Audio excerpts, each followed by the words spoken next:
তো বন্ধুরা, পেড্রোটার ব্যাডল্যান্ডস মুভিটা দেখে আসলাম আজকে। তো সিনেমাটা কেমন হচ্ছে সেটা আলোচনা করবো তোমাদের সাথে। তোমরা যদি পেড্রোটার ফ্র্যাঞ্চাইজের আগের পার্টগুলো দেখো নাই, তোমরা যা দেখতে পারো।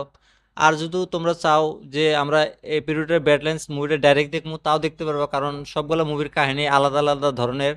তো এই মুভিটা 1 ঘন্টা 47 মিনিটের মুভি। তো মুভিটা কেমন হচ্ছে সেটা আলোচনা করবো তোমাদের সাথে। তো এই মুভির কাহিনীটার কথা যদি বলি আমি, এই মুভিতে পিরুটার কিন্তু ভিলেন না। আগের যেগুলো পার্ট দেখছি আমরা, সেগুলোতে কিন্তু পিরুটার মানুষকে শিকার করে, ভিলেন টাইপের হয়। তো এই মুভিতে সেমন না। তো এই মুভিতে পিরুটারই হিরো, যা দেখলাম আমি। তো মুভির কাহিনীটা হলো তোমার একটা অন্য গ্রহের, যেখানে মানে পিরুটার যায়, তাকে একটা মিশন দেওয়া হয়, সেখানে যায়। তো সেই গ্রহেতে কিন্তু খতরনাক খতরনাক জীবজন্তু আছে, সেগুলো শিকার করে। তো অন্য গ্রহে একটা আহ, আছে, তোমার হলো একটা বিশাল বড় জন্তু আছে, তাকে মারার জন্য তাকে সেখানে পাঠায় দেয়। এই মুভিতে কিন্তু তোমার হলো কমেডিও আছে, তোমার হলো ইমোশনালও আছে, সবকিছুই আছে মুভিটার ভিতরে। ভাই ব্রাদার ফাদার সবগুলার কাহিনী আর কি এই মুভিটাতে তুলে ধরা হয়েছে। মুভিটা কিন্তু একটা এন্টারটেনমেন্ট মুভি, যেরকম আমরা সাউথের মুভি দেখি সেরকম ধরনের মুভিটা বানাইছে। মুভিটাতে মজা, মুভিটাতে পয়সা বসুল মুভি, 1 নম্বর কথা। আর মুভিতে যে মুভিটা আগে কিভাবে মানে সেখানে যায়, সেগুলো কিন্তু তোমরা মুভি দেখলে বুঝতে পারবে। আর অন্য গ্রহে যে একটা রোবটের সাথে দেখা হয়, যার মানে আধা বডি নাই, একটা লেডিস।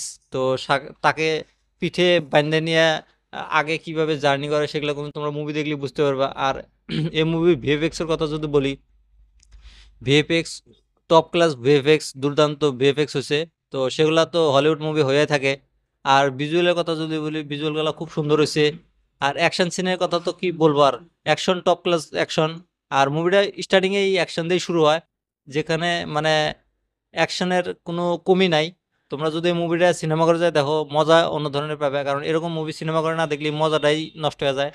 বাকি এই মুভির যে ক্লাইম্যাক্স আছে, ক্লাইম্যাক্সটা অল্প বড় করা লাগছিল, কারণ বহুত ছোট হয়ে গেছে। আর ওরকম একটা মানে ঠিকঠাক আছে আর কি ক্লাইম্যাক্সটা। বাকি মুভিটা কিন্তু দুর্দান্ত মুভি, তোমরা সিনেমা করে যায় দেখো, মজা লাগবো। আর এই মুভিতে নেগেটিভ পয়েন্ট হলো মুভিটার রান টাইমটা অল্প বড়ই হয়েছে আর কি, আর অল্প ছোট হলেই ভালো লাগতো। কারণ রান টাইমটা অল্প, ওরকম রান টাইমও না কিন্তু, 1 ঘন্টা 47 মিনিট মানে একটা রান টাইম হয় না। তো ঠিকঠাক আছে, টপ ক্লাস মুভি। আর তোমরা বেশিরভাগ কিন্তু হলিউডের মুভিতে ভিএফএক্স এর কাম দেখো, বেশিরভাগ মানুষই এটাই পছন্দ করে যে ভিএফএক্স ভালো হয়। তো মুভির ভিএফএক্স টপ ক্লাস আছে, তোমরা চিন্তা করো না, মুভিটা যে দেখো, দেখে আমাকে কমেন্ট করে বলে দিও মুভিটা তোমাদের কাছে কেমন লাগছে, আর এই রিভিউটা তোমাদের কাছে কেমন লাগছে আমাকে কমেন্ট করে বলে দিও। আর এই চ্যানেলটা সাবস্ক্রাইব করে দিও।